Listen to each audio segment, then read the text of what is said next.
Nous sommes dimanche soir, et une sensation familière commence à s'installer au creux de votre estomac. C'est une lourdeur, une forme d'anxiété diffuse que vous connaissez trop bien. Demain, le réveil sonnera et vous repartirez pour une nouvelle semaine de travail. Vous vous dites que c'est normal, que c'est ainsi que le monde fonctionne. Il faut bien gagner sa vie, n'est-ce pas? Mais si vous vous arrêtiez un instant pour regarder votre reflet dans le miroir de votre propre existence, vous verriez peut-être une vérité plus sombre. Nous utilisons l'expression « gagner sa vie » comme si c'était un acte noble, mais la réalité est que pour la plupart d'entre nous, nous passons notre temps à perdre notre vie pour la gagner. Sur résumé du livre aujourd'hui, nous allons briser cette illusion. Nous allons explorer une philosophie radicale qui a transformé la vision financière de millions de personnes à travers le monde, basée sur l'œuvre de Vicki Robin, Your Money or Your Life. Ce n'est pas une simple méthode d'épargne, c'est un appel à la libération. C'est le secret pour ne plus jamais être l'esclave de l'argent et pour enfin reprendre possession de la seule chose qui vous appartienne vraiment, votre temps. Le point de départ de cette transformation est de comprendre ce qu'est réellement l'argent. Pour la banque, l'argent est un chiffre. Pour l'économie, c'est un moyen d'échange. Mais pour vous, au niveau le plus profond de votre être, l'argent est quelque chose de bien plus précieux, c'est de l'énergie vitale. L'énergie vitale est la quantité de temps que vous avez sur cette terre. C'est une ressource limitée, non renouvelable et absolument unique. Chaque heure que vous passez au bureau, chaque minute passée dans les transports pour vous y rendre, chaque seconde de stress liée à vos responsabilités professionnelles est une portion de votre vie que vous échangez contre des pièces de monnaie. Quand vous dépensez de l'argent, vous ne dépensez pas seulement des euros ou des dollars, vous dépensez des morceaux de votre existence. Si vous achetez une voiture qui coûte 30 000 €, vous n'achetez pas un objet en métal et en cuir. Vous achetez peut-être 2000 ou 3000 heures de votre vie passées assis derrière un bureau. La question n'est plus « est-ce que cette voiture vaut ce prix ?» La question devient « est-ce que cette voiture vaut 3000 heures de mon temps sur Terre ?» Est-ce qu'elle vaut toutes ces matinées où j'aurais pu être avec mes enfants, toutes ces après-midi de passion ou ces soirées de repos? La plupart d'entre nous vivons dans un déni total de ce calcul.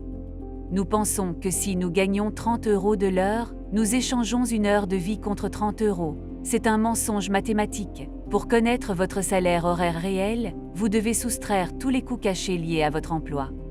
Pensez au coût du transport, à l'entretien de votre voiture, aux vêtements de travail que vous n'achèteriez pas autrement. Pensez aux repas pris sur le pouce parce que vous n'avez pas le temps de cuisiner, aux services que vous payez pour compenser votre manque de temps à la maison. Et surtout, pensez au coût de la décompression. Combien dépensez-vous le week-end ou pendant les vacances juste pour oublier le stress de la semaine? Combien de verres, de sorties ou de gadgets achetez-vous simplement pour vous récompenser d'avoir survécu à votre job? Quand vous faites le calcul honnête, ce salaire de 30 € tombe souvent à 10 ou 12 €. C'est à ce moment-là que le miroir se brise. Vous réalisez que vous vendez votre énergie vitale à un prix dérisoire et que vous utilisez ensuite l'argent gagné pour soigner les blessures que le travail vous a infligées. C'est le cycle de l'esclavage moderne. Ce cycle est entretenu par un mal puissant, celui que plus d'argent et plus de possession égale plus de bonheur. Nous avons été programmés depuis l'enfance pour être des consommateurs. On nous a appris que si nous nous sentons vides, si nous nous sentons seuls ou si nous manquons de confiance, un achat peut combler ce trou. Nous travaillons plus pour acheter plus, ce qui nous fatigue plus, ce qui nous pousse à acheter encore plus pour nous remonter le moral. C'est une roue de hamster dorée, mais c'est une roue de hamster quand même. Vicki Robin nous invite à sortir de cette course folle en posant une question simple avant chaque dépense. Ai-je reçu une satisfaction et une valeur proportionnelles à l'énergie vitale que j'ai dépensée? Cette question est un bouclier contre la manipulation marketing. Elle vous redonne le pouvoir. Vous n'êtes plus une cible pour les publicitaires, vous devenez le gardien de votre propre vie. Vous commencez à voir que la frugalité n'est pas une privation, mais une forme suprême de respect envers soi-même. Être frugal, c'est décider que votre temps est trop précieux pour être gaspillé dans des objets qui finiront dans un vide-grenier dans 2 ans. Le secret de la liberté financière ne commence pas dans votre compte en banque, il commence dans votre esprit. Il commence par la reconnaissance que votre temps est sacré. Tant que vous verrez l'argent comme quelque chose d'extérieur à vous, vous en serez l'esclave. Mais dès que vous voyez l'argent comme votre énergie vitale matérialisée, vous commencez à le traiter avec une dévotion nouvelle. Vous commencez à boucher les fuites de votre réservoir de vie. vous réalisez que chaque euro économisé est une minute de liberté gagnée. La liberté de dire non à un patron abusif, la liberté de quitter un travail qui n'a pas de sens, la liberté de passer vos journées selon vos propres termes. Dans la partie suivante, nous allons explorer la courbe de l'accomplissement et découvrir ce point magique que l'on appelle le point de satisfaction, où la richesse rencontre enfin la paix. Pour briser vos chaînes, vous devez comprendre un mécanisme psychologique que la société de consommation tente de vous cacher par tous les moyens, la courbe de l'accomplissement. Imaginez un graphique. Sur l'axe vertical, vous avez votre sentiment de satisfaction, de joie et de plénitude. Sur l'axe horizontal, vous avez l'argent que vous dépensez. Au début de la courbe, chaque euro dépensé apporte un gain immense en bonheur. C'est l'étape de la survie. Si vous avez faim et que vous achetez de quoi manger, votre satisfaction monte en flèche. Si vous avez froid et que vous payez pour un toit, votre vie change radicalement. À ce stade, l'argent est un outil de libération absolue. Puis, nous passons à la phase des conforts. Un lit plus douillet, des vêtements plus variés, quelques loisirs. Votre satisfaction continue de monter, mais la pente est déjà moins raide. Chaque nouvel achat apporte un plaisir, mais il n'est plus vital. C'est après cette phase que le piège se referme. Nous entrons dans la zone des luxes. Vous commencez à acheter des choses dont vous n'avez pas besoin, mais que vous désirez parce que vous pensez qu'elles définiront votre statut social. Une voiture plus puissante, une maison plus grande, des gadgets sophistiqués. Et là, quelque chose de fascinant et de terrible se produit sur votre courbe. Elle atteint un sommet, puis elle commence à redescendre. C'est le point de satisfaction. C'est ce moment magique où vous avez tout ce dont vous avez besoin pour être heureux et où chaque dépense supplémentaire commence en réalité à diminuer votre bonheur. Pourquoi ? Parce qu'avec l'excès vient l'encombrement. Plus vous possédez de choses, plus vous devez passer de temps à les entretenir, à les assurer, à les réparer et à les protéger. Vos possessions cessent de vous servir pour devenir vos maîtres. Vous travaillez plus dur pour payer des objets que vous n'avez plus le temps d'utiliser. Le secret pour ne plus jamais être l'esclave de l'argent réside dans votre capacité à identifier ce point de satisfaction, ce point que Vicki Robin appelle le point de lacet. Lacet n'est pas la pauvreté, lacet n'est pas la privation. Au contraire, c'est le sommet de la montagne. C'est cet état de grâce où vous avez suffisamment de biens matériels pour jouir de la vie, sans avoir le poids mort du superflu qui vous tire vers le bas.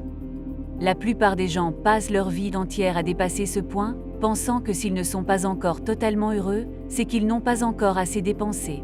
Ils courent après une satisfaction qui se trouve derrière eux sur la courbe, tout en s'enfonçant dans le stress et les dettes.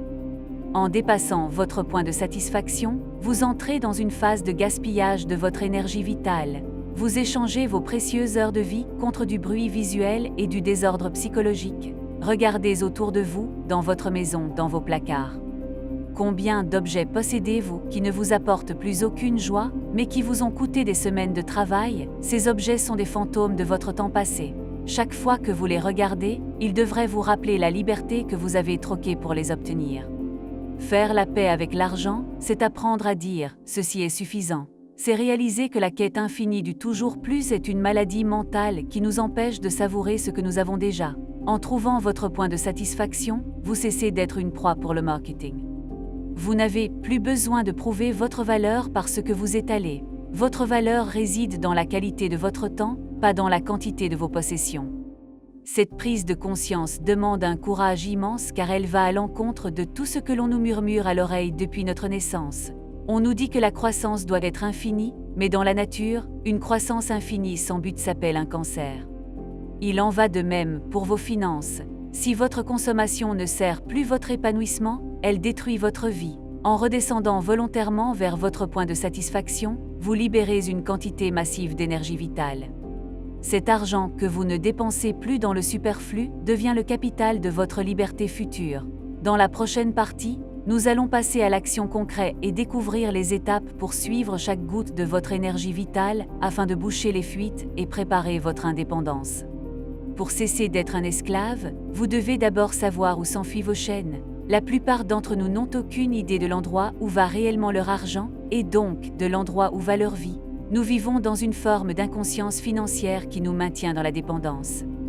La méthode de Vicki Robin commence par un acte de courage. Faire la paix avec son passé, vous devez regarder en arrière et calculer chaque centime que vous avez gagné depuis votre premier petit boulot jusqu'à aujourd'hui. Pourquoi? Pour réaliser la fortune immense qui est passée entre vos mains et voir ce qu'il en reste. Ce n'est pas un exercice de culpabilité, c'est un exercice de clarté. C'est le moment où vous réalisez que vous avez déjà été riche de votre temps, mais que vous l'avez éparpillé sans compter. Une fois le passé clarifié, nous devons nous occuper du présent. La plupart des gens tiennent un budget pour limiter leurs dépenses. Ici, nous faisons l'inverse.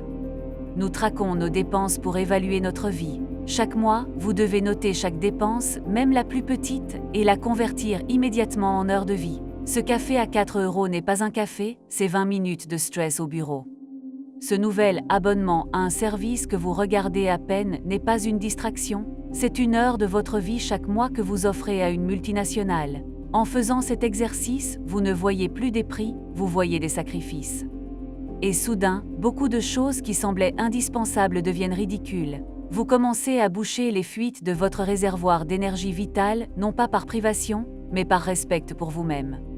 Cette traçabilité vous amène à une question fondamentale pour chaque catégorie de dépenses.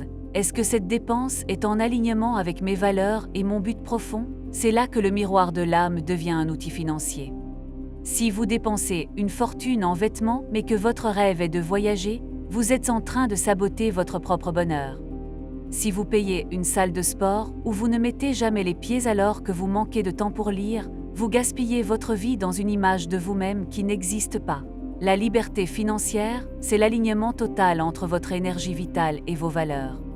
C'est arrêter de dépenser pour impressionner des gens que vous n'aimez pas, avec de l'argent que vous n'avez pas, pour acheter des choses dont vous n'avez pas besoin. Le changement de mentalité est radical. Vous passez d'un état de consommateur passif à un état de gestionnaire conscient.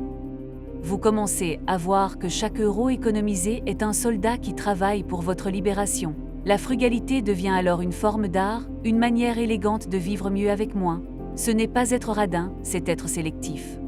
C'est choisir la qualité sur la quantité, l'expérience sur la possession et le temps sur l'objet. En réduisant vos besoins, vous réduisez votre dépendance au système. Plus vos besoins sont bas, plus vite vous atteindrez ce moment de bascule où vous n'aurez plus besoin de vendre votre vie pour payer vos factures. Cependant, il ne suffit pas de dépenser moins. Il faut aussi changer votre rapport au travail lui-même. Si vous voyez votre emploi uniquement comme une corvée nécessaire pour payer votre consommation, vous êtes dans une prison mentale. Mais si vous commencez à voir votre travail comme un moyen de financer votre liberté, chaque heure passée au bureau prend une nouvelle signification. Vous ne travaillez plus pour le patron, vous travaillez pour votre futur moi libre. Cette perspective change tout. Votre niveau de stress diminue car vous avez un but. Vous n'êtes plus une victime du système, vous êtes un stratège en pleine opération d'évasion. Nous allons maintenant découvrir comment atteindre le point de croisement, ce moment où le travail devient un choix et non plus une obligation. Le but ultime de cette philosophie n'est pas seulement de posséder un compte en banque bien rempli, mais d'atteindre ce que Vicki Robin appelle le point de croisement. Imaginez deux lignes sur un graphique. La première ligne représente vos dépenses mensuelles, que vous avez maintenant réduites à l'essentiel, à votre point de satisfaction. La deuxième ligne représente les revenus générés par vos investissements et votre épargne, l'argent que votre énergie vitale passée travaille désormais à produire pour vous. Au début, cette deuxième ligne est proche de zéro, mais à mesure que vous bouchez les fuites et que vous investissez consciemment, elle commence à monter. Le jour où cette ligne croise celle de vos dépenses est le jour de votre véritable naissance. C'est le moment où vous n'avez plus besoin de vendre une seule seconde de votre temps pour survivre. Vous êtes libre. Atteindre ce point ne signifie pas nécessairement que vous allez arrêter de travailler. Cela signifie que le travail devient une expression de votre être et non plus une transaction de survie. Imaginez la puissance d'un être humain qui se lève le matin, non pas parce qu'il doit payer un loyer, mais parce qu'il a un projet qui le passionne. Imaginez la clarté d'esprit de celui qui peut dire non à une opportunité lucrative mais contraire à ses valeurs, sans aucune peur du lendemain. C'est cela, ne plus être l'esclave de l'argent. C'est transformer l'argent en un serviteur silencieux qui finance votre mission de vie. La liberté financière n'est pas une fin en soi, c'est le terrain fertile sur lequel vous pouvez enfin cultiver votre véritable identité. Regardez à nouveau dans le miroir. La société veut que vous restiez un consommateur inquiet, car un consommateur inquiet est facile à contrôler. Il travaille dur, il dépense vite et il ne pose pas de questions. Mais en choisissant la voie de l'énergie vitale, vous devenez dangereux pour le système et précieux pour l'humanité. Vous reprenez la maîtrise de votre attention. Vous réalisez que la plus grande richesse est de posséder son temps, car c'est la seule chose que l'on ne peut jamais racheter, peu importe le nombre de zéros sur un chèque.